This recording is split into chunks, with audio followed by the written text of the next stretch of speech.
这个冬天肺炎支原体肆虐，很多人都已经感受到了它的威力。除了按时吃药，我们还可以通过食疗来缓解症状，让身体更快的恢复。今天给大家推荐一道简单易做、适合家庭日常制作的止咳汤，它可以帮助我们清热润燥、止咳化痰。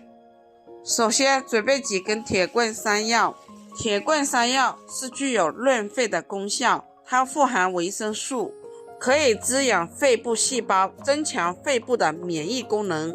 去掉皮，把它剁碎，接着再准备一个去皮的莲藕。莲藕生吃可以清热润肺、凉血行瘀，莲藕熟吃可以健脾开胃。切碎好的莲藕直接放入砂锅中，还有山药也一并加入进去，加入适量清水，大火煮开，小火煮20分钟。煮熟之后，打开盖子，加入1勺桂花蜜，搅拌均匀，盛入碗里，就可以慢慢享用。